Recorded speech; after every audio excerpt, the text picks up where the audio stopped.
저는 환자뿐만 아니라 주변 분들한테도 항상 말씀드려요. 스트레칭을 잘하기는 정말 어렵습니다. 누구는 좋다고 하고 또 누구는 좋지 않다고 하고 대체 어쩌라는 거냐고요.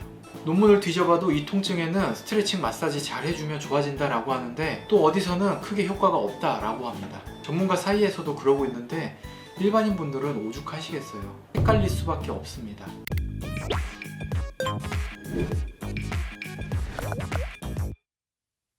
안녕하세요 팬 여러분, 팬랩입니다.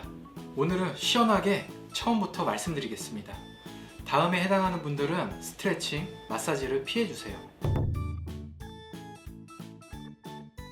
제가 꽤 오래전부터 통증이 있는 분들이 스트레칭, 마사지를 하는 것에 대해서 반대 주장을 해왔습니다. 불과 5년 전까지만 해도 제가 주장하는 말들은 트렌드랑은 조금 벗어난 내용이었기 때문에 웃기는 양반이라는 반응도 있었습니다. 하지만 요즘은 어렵지 않게 스트레칭을 함부로 하지 말라는 컨텐츠도 많이 찾아볼 수 있어요. 그래도 무슨 얘기인지 궁금하신 분들은 제 이전 영상을 참고해주세요. 첫 번째, 관절에 통증이 있을 때 스트레칭은 피해주세요. 우리 몸의 관절은 굉장히 여러 부위가 있죠. 척추도 결국엔 관절이고 천장관절, 고관절, 무릎, 어깨, 손목, 발목 등등 역시 모두 관절입니다. 물론 관절을 안정화시키는 근육이나 신경의 손상으로도 관절 주변에 불편감을 느낄 수 있는데요. 이런 경우는 뻐근한 느낌들이 나오겠죠. 하지만 관절 자체에 일상생활을 수행하기 힘들 정도로 불쾌한 통증이 있다는 건 대부분 관절 주변의 염증으로 볼 수 있습니다. 예를 들면 날카로운 통증이나 찝히는 느낌이나 가만히 있어도 계속 불편하면서 찌릿찌릿 이렇게 자극이 오는 경우는 스트레칭을 하면서 걸리는 장력과 마사지를 하면서 생기는 압력들이 더욱 손상을 유발할 수 있습니다. 보통 오랜 기간 동안 관절에 통증이 있었던 분들은 아픈 것뿐만 아니라 해당 관절의 불안정성이 진행되는데요. 쉽게 말하면 주변 인대가 손상되면서 너덜너덜해지고 불안정해진다는 것입니다. 근데 이때 스트레칭이 들어가게 되면 보상적 상대 유연성으로 인해서 불안정한 부위, 즉 약한 곳에 더더욱 과도한 움직임이 실리게 됩니다. 예를 들어 보자면 여기 보이는 천장관절이 불안정한 분들은 흔히 이상근증후군이라고 말하는 엉덩이 통증을 호소할 수 있습니다.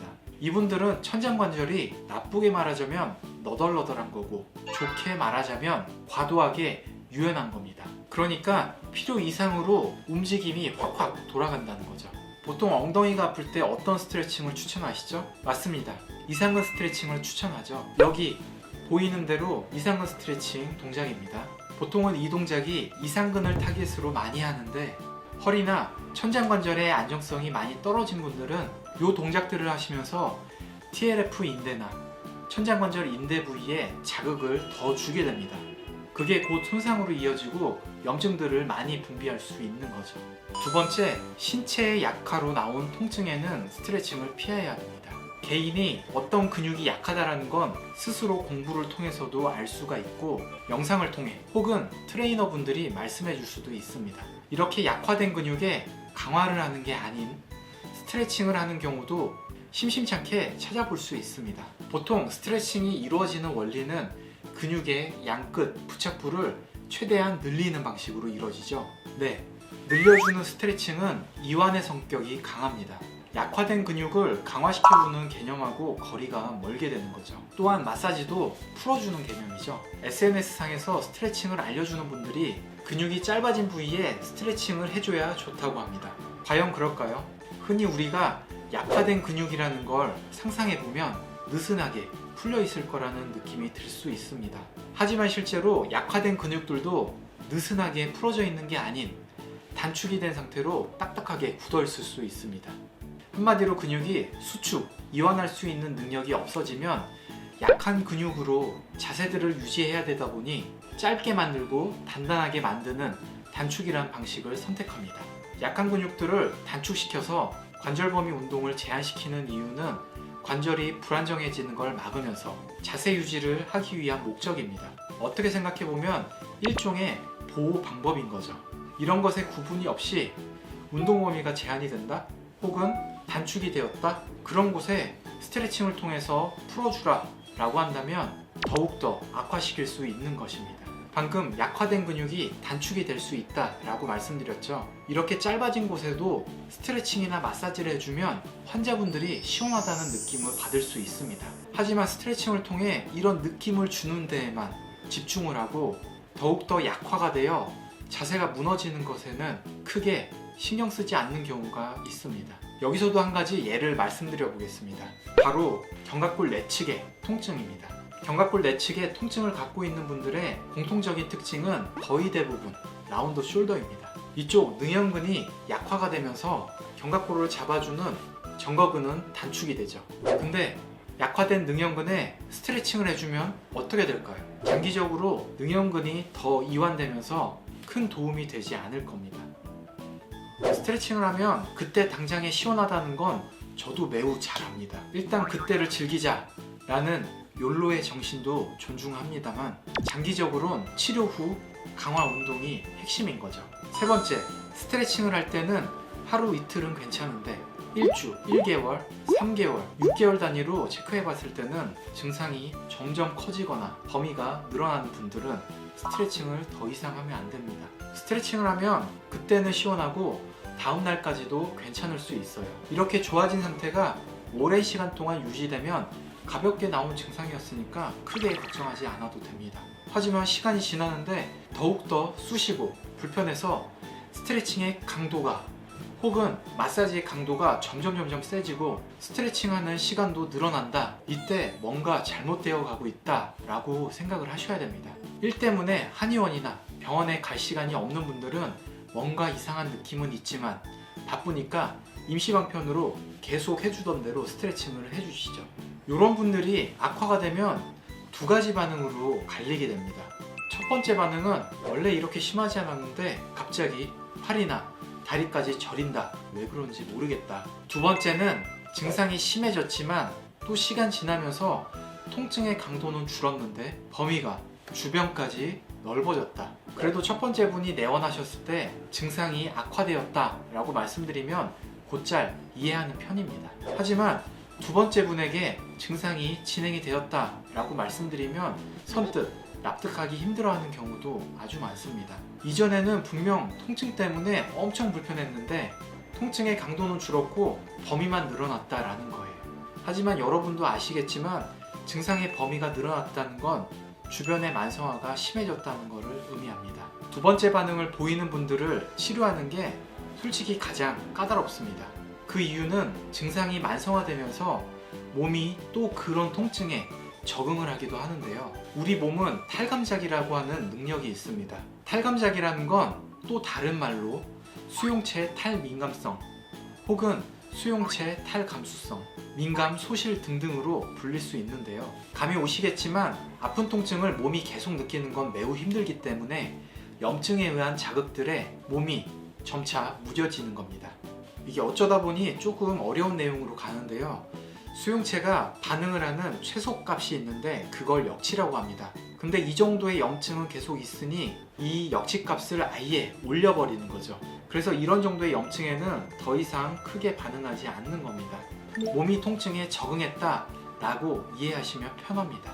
근데 이런 분들이 치료가 들어가기 시작하면 통증에 적응해놨던 게 모두 깨지기 때문에 원래 가진 증상이지만 잘 느끼지 못하는 증상들이 모두 나옵니다.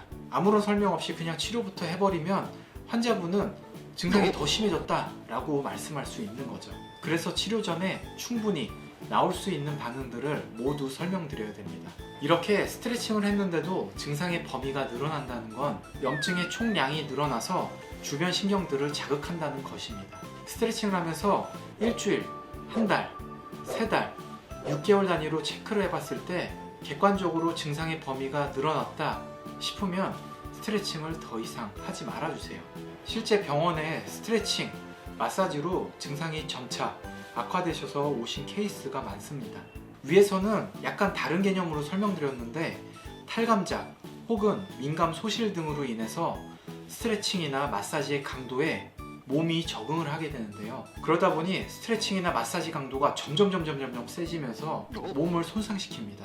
예를 들면 마사지를 많이 하는 분들은 정말 세게 사람이 올라타서 하는데도 전혀 안 아프다 라고 하십니다. 몸은 망가지고 있는데 본인은 참을만하다라고 느끼고 있는 겁니다. 환자분들 중에는 정거근을 풀려고 마사지를 하다가 늑골골절이 나오신 분들도 있고, 무용하는 학생의 유연성을 늘리기 위해서 다른 사람이 위에서 누르다가 서해부 쪽에 손상이 나오면서 저리고 당기는 증상까지 각양각색으로 오십니다. 저는 환자뿐만 아니라 주변 분들한테도 항상 말씀드려요. 스트레칭을 잘하기는 정말 어렵습니다. 누구는 좋다고 하고 또 누구는 좋지 않다고 하고 대체 어쩌라는 거냐고요. 논문을 뒤져봐도 이 통증에는 스트레칭 마사지 잘 해주면 좋아진다라고 하는데 또 어디서는 크게 효과가 없다라고 합니다. 전문가 사이에서도 그러고 있는데 일반인 분들은 오죽하시겠어요. 헷갈릴 수밖에 없습니다. 흔히 직장인 분들에게 스트레칭을 권하는 이유는 한 가지 자세로 오랜 시간 동안 유지를 하는 게 근육이 짧아지고 안 좋아지기 때문입니다. 그래서 틈틈이 스트레칭을 해주라고 하는 거죠. 이게 말이 조금씩 와전되다 보니 통증을 가진 직장인 분들이 시간 날 때 핵시원 스트레칭 검색하셔서 하는 경우가 매우 많습니다. 만약 통증을 갖고 계시다면 스트레칭을 가볍게 해보시고 조금 좋아졌다가 금방 원상복귀 되거나 혹은 점점 증상이 넓어지는 것 같다, 스트레칭을 일단 피하고 생각해 보세요. 그리고 오랜 기간 동안 항상 뻐근하고 통증이 만성화된 경우도 스트레칭이 답이 될 수 없습니다. 그때서부터는 치료의 영역인 거죠. 스트레칭, 마사지 역시 재활의 일부이고 이 재활 영역 안에 치료와 스트레칭이 모두 들어가 있습니다. 하지만 요즘은 좁은 의미의 재활이 치료와 대비되는 개념으로 쓰이고 있습니다. 재활만으로 호전될 수 있다라고 생각할 수도 있는 거죠. 하지만 재활이라는 건 통증이 심할 때 통증을 먼저 치료하고 통증으로 인해 운동 가동 범위가 제한됐던 것들을 스트레칭, 마사지 혹은 강화 운동 등으로 회복을 시키는 게 그 개념인 거죠. 뭔가 번거롭고 무섭다라는 걸 잘 압니다. 하지만 본인의 증상이 스트레칭만으로 호전이 잘 안 되거나 범위가 점점 커지고 있다라는 생각이 들면 당장 치료부터 받으시기 바랍니다. 한의원 치료든 병원 치료든 뭐든 좋습니다. 더 이상 지체하지 마세요. 여러분의 소중한 건강을 지키시기 바랍니다. 지금까지 페인랩이었습니다.